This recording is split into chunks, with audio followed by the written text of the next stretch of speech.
ini adalah satu peristiwa spiritual. Karena peristiwa ini kok jadi berat ya omongan kita ya. Enggak apa-apa.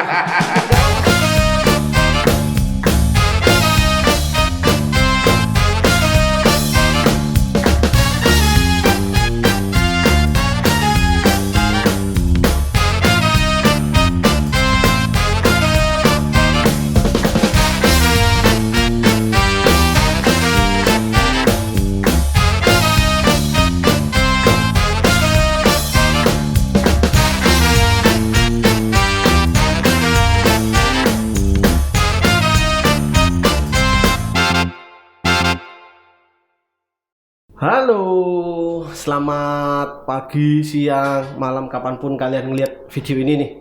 Selamat datang lagi di Wawasan 62. Nah, hari ini tamunya juga spesial nih. Seorang dosen, seorang bisa dibilang cendekiawan nih Mas, Saya sih memanggil nama akrabnya Mas Inung. Nah, mungkin boleh disebutin dulu Mas, mungkin siap nama lengkapnya kalau boleh tahu ini. Terus jenengan dari dosen di mana gitu. Nama saya Mas Inung aja deh. Oh, manggilnya aja biar teman-teman juga manggilnya Mas Inung gitu aja. Oke. Iya. Saya sih selama ini ngajar di UIN Sunan Ampel Surabaya. Oke. Sudah berapa lama Mas ngajar? Saya kalau di total ya, saya ngajar udah mulai sejak tahun 2000. 2000 loh, ayo ada yang seangkatan nggak sama Mas Inung nih kira-kira? jadi udah tua tuh ya. Oh, nggak kelihatan loh Mas, kan pakai masker, nggak kelihatan. Ngajar di bidang apa Mas? Saya ada di filsafat. Kemudian di filsafat agama, di sosiologi agama juga, dan di metodologi penelitian. Wih, ini nanti kalau gitu gini Mas, karena kan panjenengan ini kan kok tiba-tiba kamu nyapa ke aku dengan panjenengan gimana Mas? Itu menghina aku ya. Ampun Mas. Ya gini Mas Inung. Oke. Gini. Mas Inung ini kan yang diajar mata kuliahnya berat-berat nih. Nah, nanti kalau misalnya apapun pertanyaan dari saya yang mewakili teman-teman di sini, kalau boleh dijelaskan secara simpel lah Mas bahasanya gitu. Biar jadi teman-teman bisa langsung paham gitulah. Justru gitu. Kalau kita ngobrol kayak gini itu haram itu kalau berat-berat itu nggak boleh, iya. Harus ringan. Iya, saya sudah berat loh Mas saya. Mas. jangan tambah berat. Hidupku itu setiap hari itu udah berat. Udah kamu ajak ke sini ngomong berat lagi aku pulang. Nggak mau. Oke, Mas Inung. Yeah. Hari ini kita mau bahas mengenai Isra Mi'raj Mas. Oh, ini. Nah, ya kebetulan karena saya sendiri kan Nasrani Mas. Yeah. Jadi juga banyak informasi mungkin yang pastinya saya banyak nggak pernah tahu. Karena yang saya tahu itu Isra Mi'raj itu hanya adalah perjalanan dari Nabi Muhammad itu dari Masjidil Haram ke Masjidil Aqsa dalam satu malam mengendarai buruk. Itu aja yang saya tahu. Iya. Nah, boleh diceritakan nggak Mas? Maksudnya kan nggak mungkin sesimpel itu loh Mas. Apalagi buruk itu digambar kayak kuda Pegasus gitu. Loh, saya taunya maskapai Mas, yang sudah kukut gitu kan. Gimana? Ya, langsung Mas? nih. Langsung. Boleh langsung Mas. Jadi gini. Nah, kita nyantai aja ya. Nggih, monggo.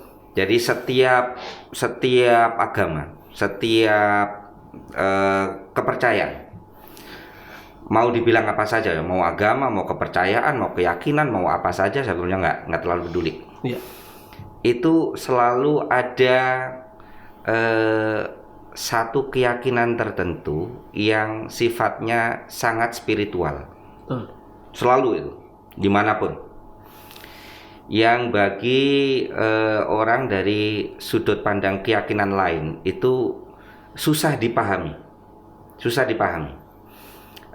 atau nggak bisa terselami karena ini basis pengalaman spiritualitas yang berbeda, gitu. Jadi misalkan seorang Muslim pasti ada ajaran-ajaran spiritual tertentu. Ini nggak semata-mata tentang ajaran teologi yang bisa dibahas secara filosofis ya. Iya. Itu selalu ada hal yang sifatnya kayak gitu, yang ya udah kayak taken for granted kayak gitu. Nah, saya kira Isra Mi'raj itu salah satu dari itu. Sekalipun kita tetap bisa menganalisisnya secara rasional, gitu. Jadi Isra Mi'raj itu adalah satu perjalanan spiritual dari Nabi Muhammad yang hasil penting dari perjalanan spiritual itu adalah diwajibkannya sholat 5 waktu. Oh, begitu. Itu sebetulnya message pentingnya. Urusan cerita-cerita yang lain itu kan ya itu enak menjadi bagian dari kisah itu. Tapi sebetulnya message pentingnya itu adalah satu perjalanan spiritual yang disahkan dari satu malam ini. Dari Masjidil Haram di Makkah ke Masjidil Aqsa di Yerusalem, dan kemudian dari Masjidil Aqsa itu kemudian Nabi melakukan perjalanan kurang lebih perjalanan ruang angkasa ke langit ketujuh untuk berjumpa langsung dengan Allah Subhanahu wa Ta'ala, dan dari sana kemudian mendapatkan perintah diwajibkannya sholat 5 waktu dalam sehari. Nah, kemudian ada pernik-perniknya.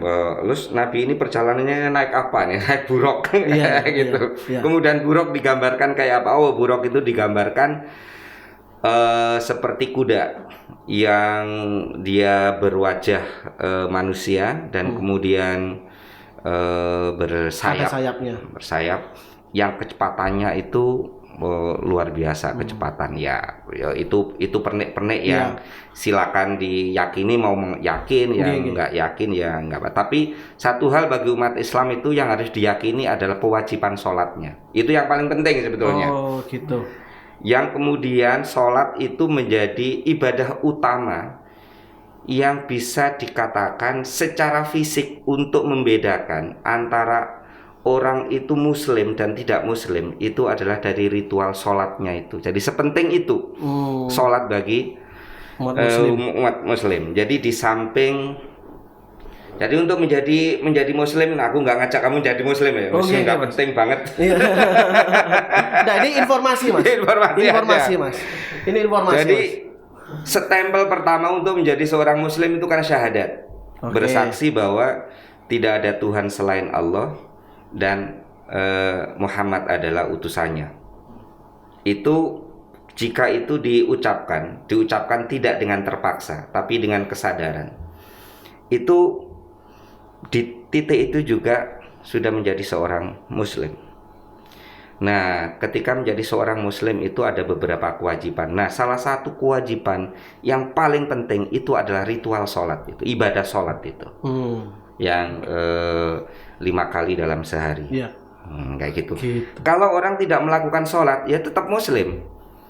Gitu. Saya sama halnya banyak orang yang misalkan ikut di agama apa itu kan semua nggak pasti semuanya menjadi pious Christian, nggak semua orang menjadi pious Muslim, nggak semua orang menjadi pious Buddhis gitu. Tapi pada saat yang sama ya orang itu ya tetap sebagai seorang Buddhis, sebagai seorang Christian, sebagai seorang Muslim. Nah kayak gitu, kurang lebih itu. Oh gitu.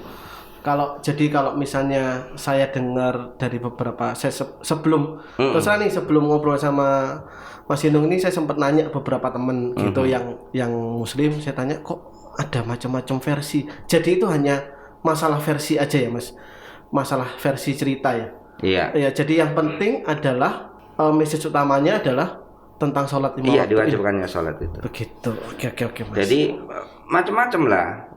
Orang kan bisa bertanya, ini sebetulnya perjalanan ini semata-mata perjalanan fisiknya. Oh, apakah ini perjalanan termasuk fisik? Apakah ini perjalanan semata-mata perjalanan spiritual yang digambarkan sedemikian rupa dan ditangkap seakan-akan itu perjalanan fisik? macam-macam kan. Iya. Kalau saya itu seperti ini, Jeff. Kalau saya itu seperti ini. Mau itu dianalisis, mau perjalanan fisik, atau itu semata-mata perjalanan rohani. Tapi bagi saya ini adalah peristiwa spiritual. Karena menurut saya itu begini. Ada problem memang. Ada problem, bukan problem. Ada sesuatu yang pasti akan dipertanyakan. Kalau misalkan perjalanan itu perjalanan dari Masjidil Haram ke Masjidil Aqsa, apakah pada saat itu sebagai bangunan Masjidil Aqsa itu masih eksis atau enggak? Kalau dilihat dari sejarah. Jadi kalau dikatakan bahwa yang dilihat atau yang dikunjungi itu adalah Masjid Aqsa yang sesungguhnya, maka pada peristiwa itu terjadi, itu sebagai bangunan Masjidil Aqsa itu nggak ada. Jadi orang kemudian bisa ngomong, oh kalau begitu ini semacam time tunnel. By science oke kan? Iya. Gitu loh. Ya. By science oke. Nah, sekarang kemudian ini perjalanan sampai ke langit ketujuh. Juga ada pertanyaan. By science ada pertanyaan, by science bisa dijelaskan. By science pertanyaannya, langit ketujuh itu mana? Emang langit itu apa sih? Emang ada langit? Emang langit itu seperti plafon yang berlapis 1, 2, 3, 4, 5, sampai 7. Kalau kita berbicara tentang sains, angkasa, langit itu kan nggak ada. Jadi sebetulnya jagat raya itu kan dikatakan sebagai empty space, kan? Iya. Ya kan? Dan sangat dingin, sangat ini. Lalu langit itu apa? Oke, langit mau ditafsirkan sebagai apa? Sebagai planet, sebagai galaksi, sebagai apa? Gitu. Nah, itu juga. Jadi sebagai sains itu bisa dipertanyakan. Tapi sebagai sains, oke. Kalau misalkan ini jaraknya adalah di satu tempat di jagat raya ini, di planet tertentu, atau di gugusan di galaksi, tetap di galaksi Bima Sakti, Milky Way, atau di galaksi yang lain, tapi ini adalah perjalanan luar angkasa antar galaksi, gitu, misalkan. Ya sebetulnya sampai sekarang sekalipun itu belum bisa dilakukan, tapi by science itu bisa dilakukan perjalanan itu. Oh sekarang orang udah bisa menggapai mulai mengirim sampai ke Mars dan sebagainya. Jadi sebetulnya kalau kita membicarakan peristiwa ini itu sebagai satu peristiwa fisik, itu kita akan berdebat by science. Jadi oleh karena itu bagi saya yang penting itu ini adalah satu peristiwa spiritual. Karena peristiwa ini kok jadi berat ya omongan kita ya. Enggak apa-apa Mas, ini informasi. Enggak. Ini kan gini. Saya juga baru tahu kalau ternyata itu semacam time time tunnel ya. Time tunnel gitu. Karena kan saya tadi malah mau, kan memang sudah ada di list pertanyaan saya. Kenapa kok 2 masjid itu gitu loh. Kalau dari ceritanya Mas Inu, fisiknya nggak ada loh. Oh kamu tak tunjukkan. Itu pesan sholat itu keren menurut aku itu. Pesan sholat itu keren. Jadi kalau kamu tahu sholat itu didefinisikan sebagai begini. Bahasa Indonesianya seperti ini. Adalah gerakan-gerakan dan ucapan-ucapan tertentu.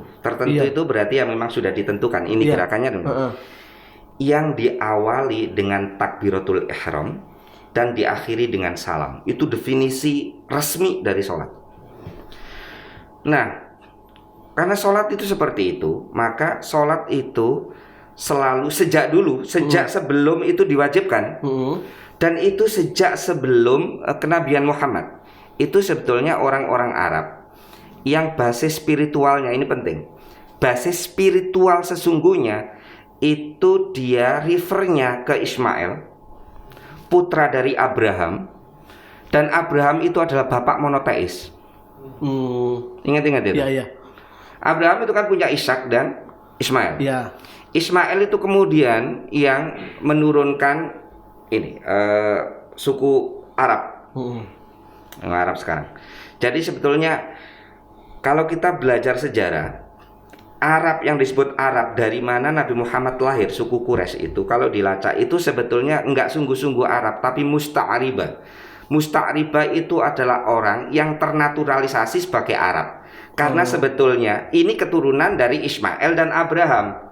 Dari Hagar. Hagar itu orang Mesir, Abraham itu orang Ur-Kasdim. Nah, kemudian putranya namanya Ismail. Ismail itu kemudian menikah dengan suku Arab. Nah, keturunannya itu kemudian terarabisasi, namanya musta'ribah. Jadi bagi orang-orang Yahudi yang mengatakan bahwa, meyakini bahwa nggak mungkin ada nabi yang itu tidak memiliki garis keturunan Yahudi. Muhammad itu memiliki garis keturunan Yahudi. Karena dia garis keturunannya sampai Ismail sampai Abraham. Makanya Yahudi, Nasrani, Islam itu dia disebut sebagai agama Abrahamik. Basisnya monoteis. Kan? Iya. Rangkaiannya kayak gitu. Iya. Jadi berat tau ngomong kita. Iya. makanya kan kalau di Yerusalem tuh ada 3 agama besar yang di sana ya, Mas ya. Iya. Nah, sholat itu, jadi kalau misalkan sholat itu salah satu doa sholat. Salah satu doa sholat itu selalu begini. Ya Allah berikan berkah kepada Nabi Muhammad sebagaimana halnya kamu memberi berkat kepada Abraham. Coba. Jadi referensi spiritualnya itu jelas. Referensi spiritualnya. Iya. Nah, kemudian sholat itu menjadi ibadah penting di umat Islam. Itu yang saya bilang tadi. Diawali dengan takbiratul ihram. Itu adalah pernyataan nggak ada sesuatu yang layak disebut sebagai ilah. Jadi itu adalah deklarasi terpenting. Jadi tidak ada satupun unsur, nggak ada sesuatu pun anything yang layak dianggap sebagai ilah apapun kecuali Allah. Itu menjadi syahadatnya orang Islam dan itu menjadi deklarasi pertama setiap sholat. Allahu Akbar. Hanya Allah yang maha besar. Tapi deklarasi itu dan kemudian di dalamnya itu menyambungkan spiritualitas antara Nabi Muhammad sampai ke Abraham. Dan itu kemudian diakhiri dengan ucapan salam. Assalamualaikum. Perdamaian untuk kalian semuanya. Damai untuk kalian semuanya. Jadi menurut saya kalau umat Islam itu menghayati sholat saja, pengagungan terhadap Tuhan Allah Subhanahu wa Ta'ala itu semestinya itu menjadi bagian dari pesan damai kepada semua orang. Oh, begitu. Jadi kalau misalkan kemudian ada orang takbir Allahu Akbar justru tidak memberi pesan damai, itu menurut aku itu mengingkari pesan sholat gitu loh. Mengingkari pesan sholat. Saya jadi benci pikiran saya ini. Ingatkan saya pada sesuatu.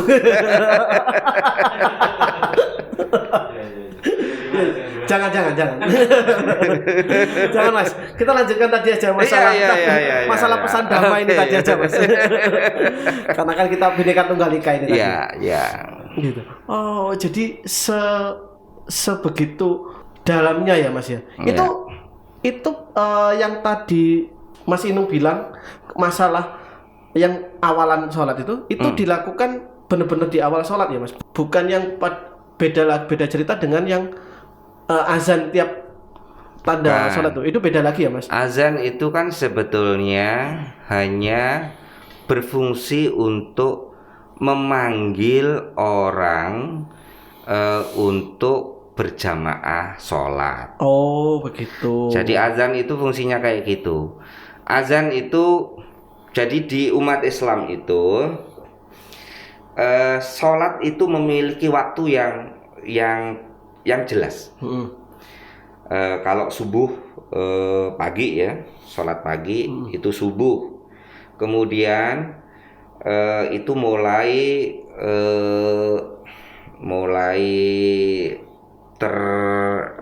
terbitnya fajar di timur sampai itu mulai ininya matahari, terbitnya matahari itu aja jelas. Iya. Setelah itu ya bukan waktunya lagi.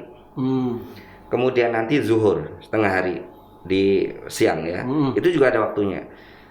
Sore asar itu juga ada waktunya. Kemudian maghrib setelah asar, kemudian isya.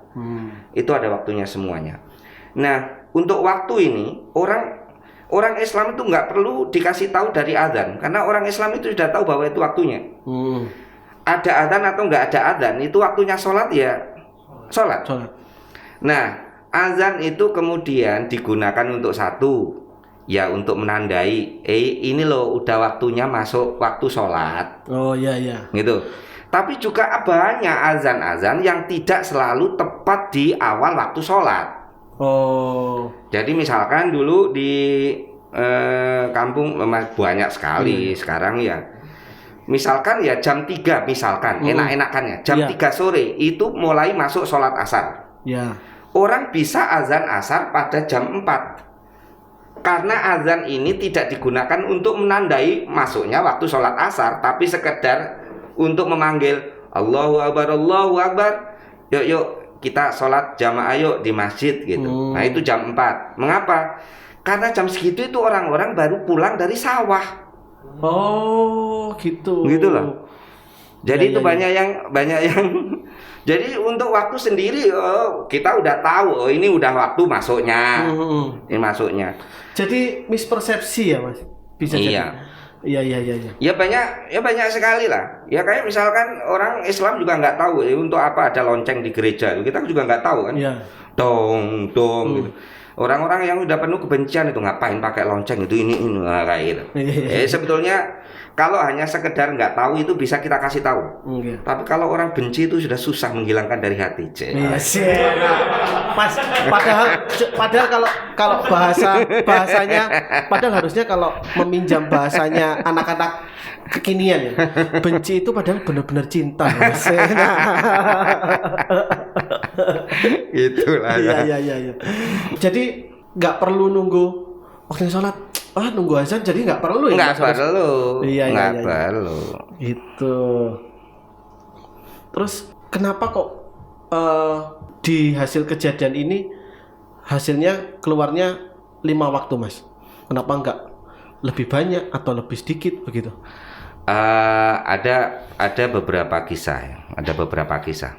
Jadi intinya itu begini. Sekali lagi versi-versi kisah ini itu tidak mengikat. Oh iya. Secara teologis nggak mengikat.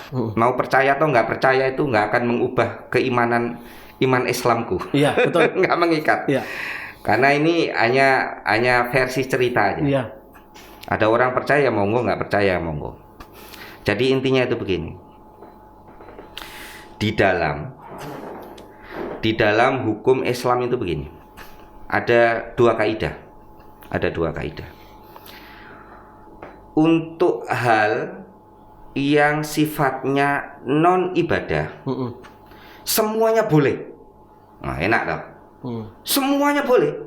Sampai ada perintah larangan bahwa itu tidak boleh. Jadi pasal satunya itu untuk non ibadah, pasal satunya itu semuanya boleh, Pak. Sampai ada perintah dari Tuhan melalui wahyunya bahwa itu tidak boleh. Gitu. Jadi misalkan begini, aku ini awalnya mau berhubungan badan dengan perempuan ini, dengan perempuan itu, dengan ini, itu awalnya. Ini enaknya kayak gini, memahaminya. Boleh. Sampai kemudian ada perintah tidak boleh kecuali dengan istri yang dinikahi secara syah menurut syariat. Nah, itu kaidah pertama. Kaidah kedua ini penting ini penting. Aku ngomong kayak gini penting karena agar nggak disalahpahami. Kaidah kedua untuk dalam hal ibadah, semuanya haram. Semuanya haram. Sampai ada perintah melakukan ibadah tertentu, melakukannya. Sampai ada perintah wajib. Itu mengapa penting kayak gini ya? Kaidah ini penting. Kalau kaidah itu tidak seperti ini, maka kita bisa menyusun ibadah semau kita. Oh. Ngerti? Iya. Iya. Aha. Jadi dalam hal ibadah itu semuanya haram Iya. kecuali berdasarkan perintah dari Tuhan. Kalau nggak kayak gini, semua orang menyusun ibadahnya masing-masing loh. Oh iya. Iya betul. Loh, itu ada itu di dalam buku kaidah itu ada di dalam Islam. Nah, oleh karena itu maka dengan kaidah ini, kalau misalkan ditanya, lo mengapa kok 5 waktu, Mas? Lo memang perintahnya Tuhan 5 kok. Oke. Jadi pada saat Kalau yang misalkan saya boleh menawar, ya 1 aja loh Tuhan.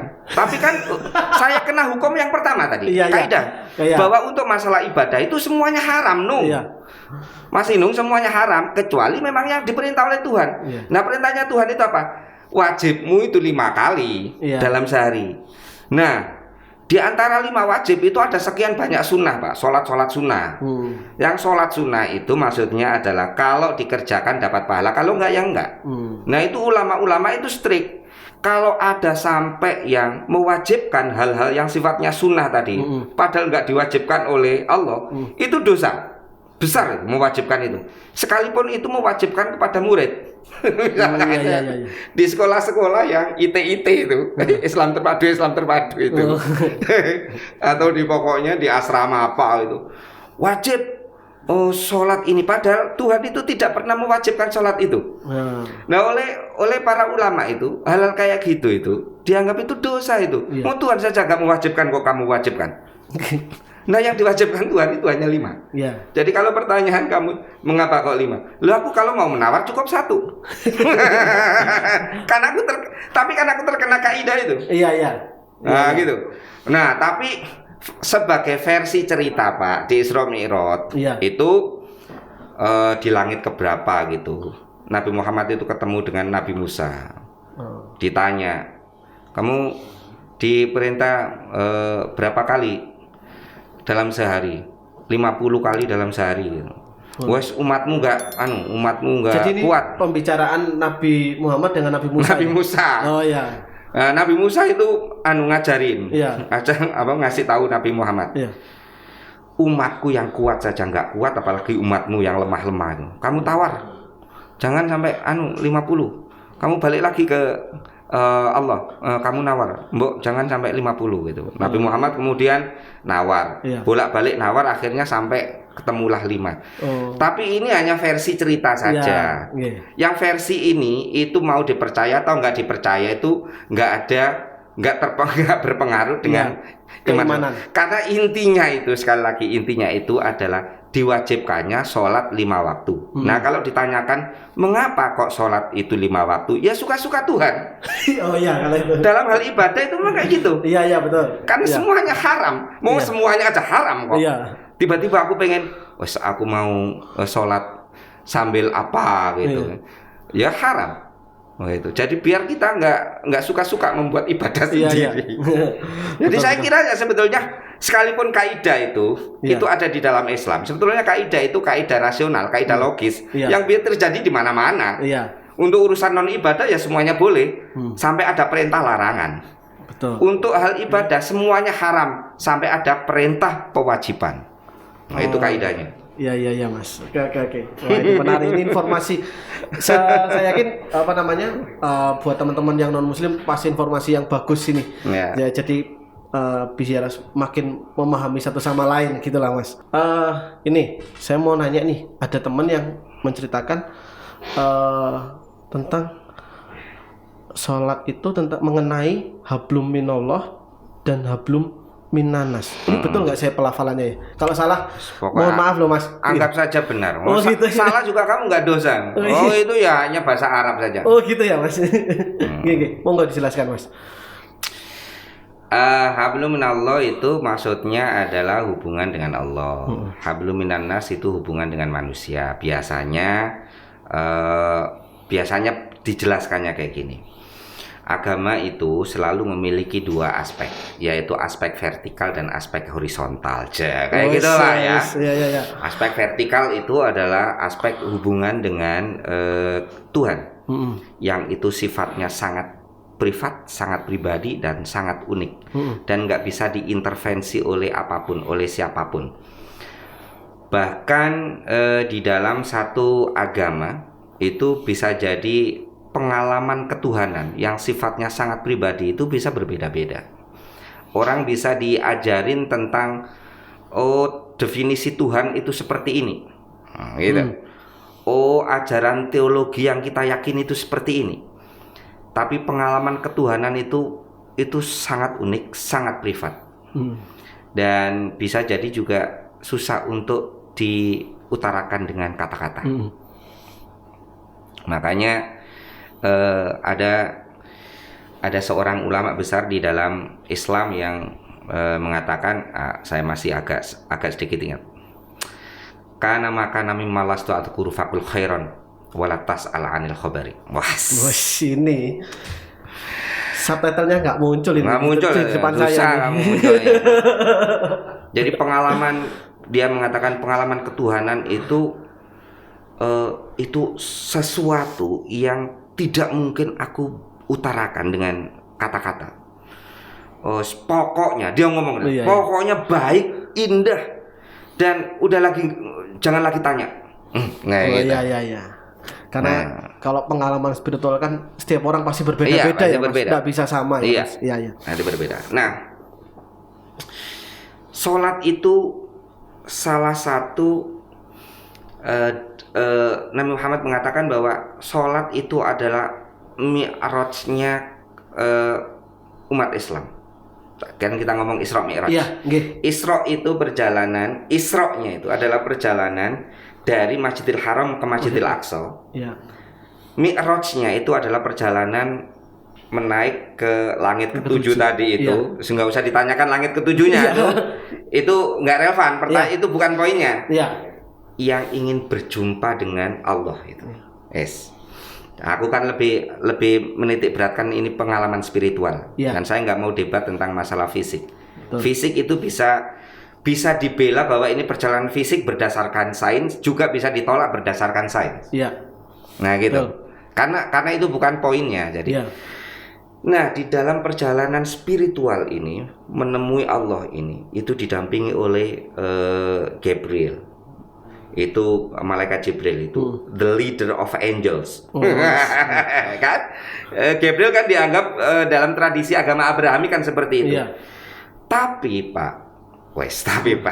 Jeff, ketika sampai di titik di mana Nabi Muhammad itu akan berjumpa dengan Allah, itu malaikat Jibril ini adalah titik di mana aku sudah tak lagi bisa menemani kamu dalam perjalanan ini.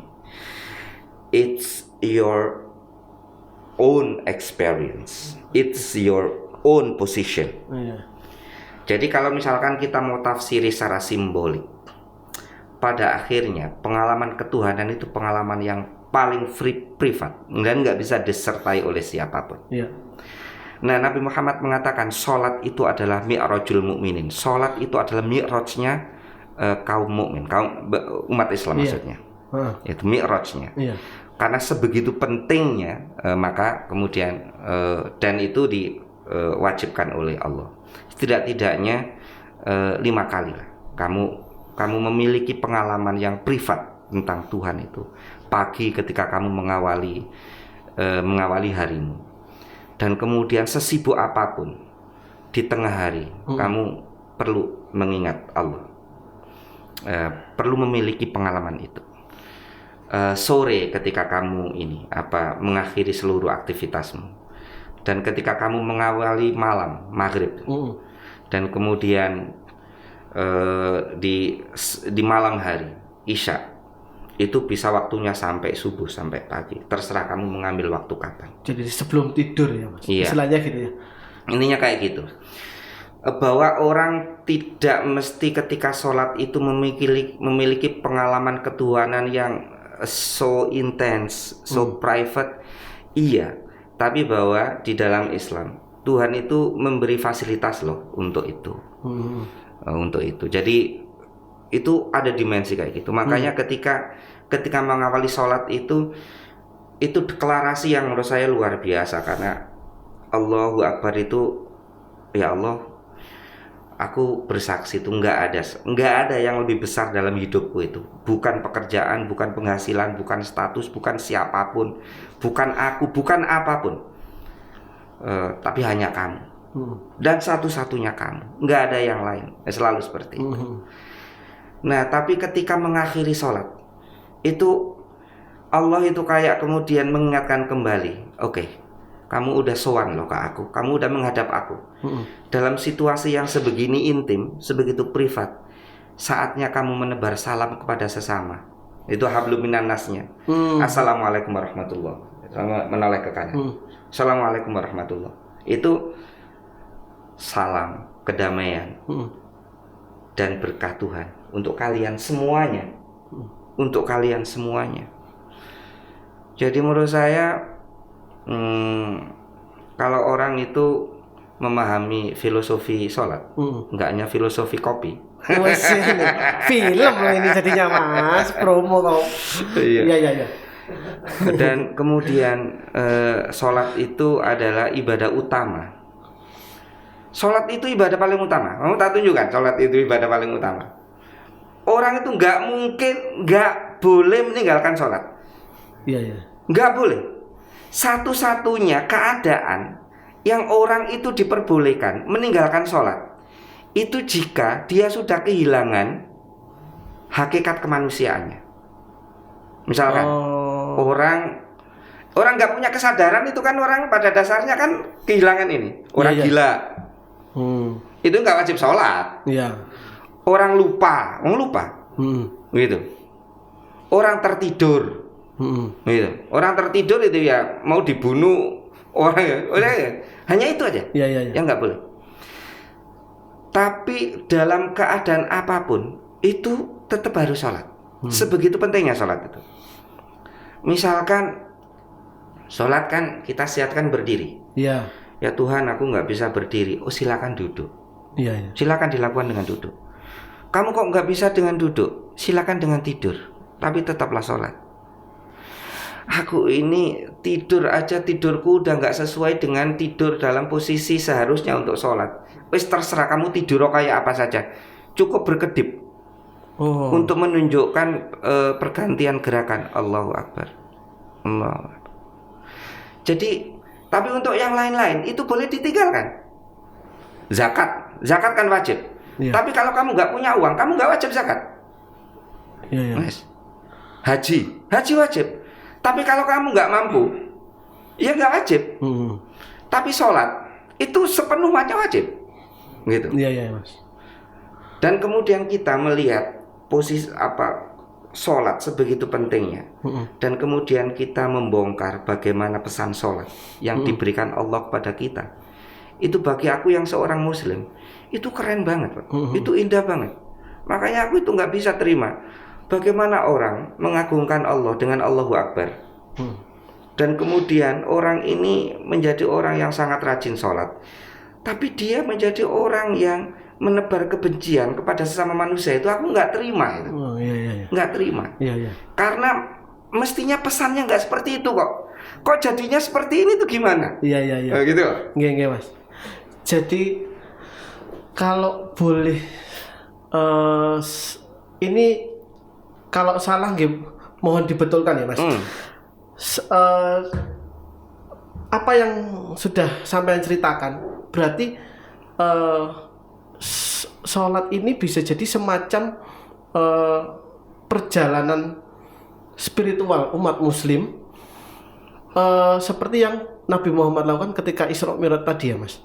Jadi bagaimana dia bertemu dengan Tuhannya, bagaimana dia bercakap-cakap dengan Tuhannya, bagaimana dia istilahnya berinteraksi secara maksimal, spiritual intimacy. Keintiman gitu. Spiritual. Yang itu sifatnya privat. Antara seorang hamba dengan Tuhan. Enggak gitu.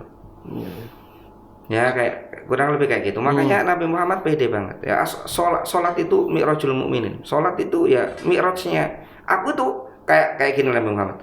Aku tuh punya pengalaman mi'raj loh. Yang pengalaman mi'raj itu keren banget. Tapi umatku juga punya loh kesempatan untuk itu, Iya. yaitu dengan sholat. Iya.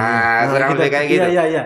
Kurang Oke, lebih oke. kayak gitu. Jadi sebetulnya kalau sampai ada yang tidak makan berarti rugi. Yang rugi orangnya itu sendiri ya. Mas? Iya, Tuhan itu kan nggak pernah rugi, Pak. Rugi Iya. apa ya? Iya. Oh, Tuhan itu satu manusia sak bumi ini Iya. ditambah dengan mungkin makhluk-makhluk cerdas lain di alam semesta ini. Iya. Kemudian semuanya ingkar pada Tuhan, itu yang nggak akan mengurangi kekuasaannya. Iya. Semua berbakti, itu nggak akan menambah kekuasaannya. Jadi Iya. Tuhan nggak pernah rugi. Iya. Nah, yang rugi kan kita. Iya.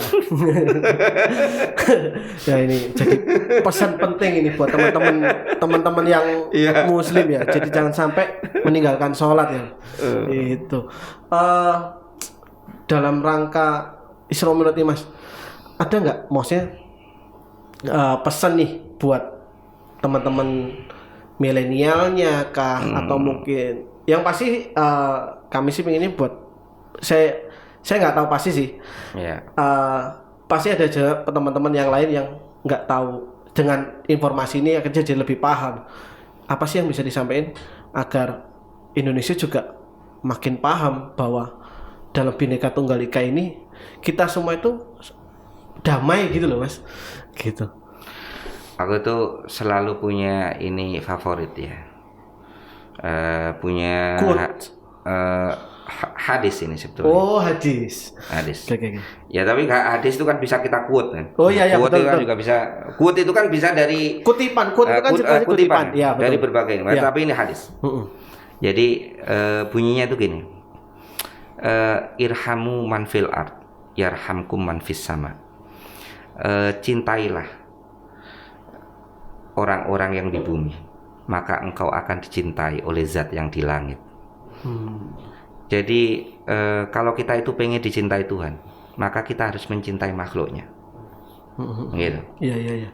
Nah, kalau kita bisa mencintai makhluknya, maka kita akan dicintai Tuhan. Iya, Itu rumus, dari Allah ya. Iya. Itu rumusnya. Jadi saya ingin menyampaikan, mau Isra Mi'raj, mau nggak Isra Mi'raj, Iya. mau apa saja, kita harus selalu memproses diri kita, selalu memperbaiki kehidupan kita, dan pintu awalnya, step awalnya adalah cintai manusia. Begitu kamu mencintai manusia, kamu akan dicintai Tuhan. Dan siapapun yang dicintai Tuhan itu akan menjadi orang baik. Karena Tuhan itu nggak mencintai orang yang nggak baik. Iya. Oke. Jadi kayak gitu aja. Iya. Oke. Sebelum kita tutup nih, ngobrol yang enak ini selain karena Mas Inung juga dosen. Nah, Mas Inung sendiri ini juga punya channel YouTube ya, Mas. Channel YouTube. Namanya apa, Mas? Ar-Rahim ID Official. Ar-Rahim ID. Ar-Rahim ID Official. ARRAHIMID Official. Oke. Ar-Rahim ID Official. Oke, nanti juga teman-teman bisa like, bisa subscribe di situ juga selain like dan Ya. subscribe channelnya Mi. Wawasan 62. Like dan subscribe Wawasan 62 dan jangan lupa like dan subscribe Ar-Rahim ID Official. Nah, sip, mantap nanti. Kolaps yang membangun. Karena kan memang Indonesia kan Bhinneka Tunggal Ika, Mas. Iya. Memang gitu. Ya kita berwarna ya kan. Oke, itu aja. Matur nuwun Mas Inung atas waktunya. Ini kesempatan yang indah buat kita semua untuk bisa ngobrol sebuah informasi yang sangat berharga buat saya gitu. Saya yakin buat teman-teman saya juga yang lain juga pasti akhirnya bisa memahami. Oke, dengan saling memahami ini kita harapkan Indonesia bisa makin damai, nggak perlu ada berantem segala macam ya kan Mas. Oke. Gitu. Oke, terima kasih. Sampai jumpa di podcast berikutnya.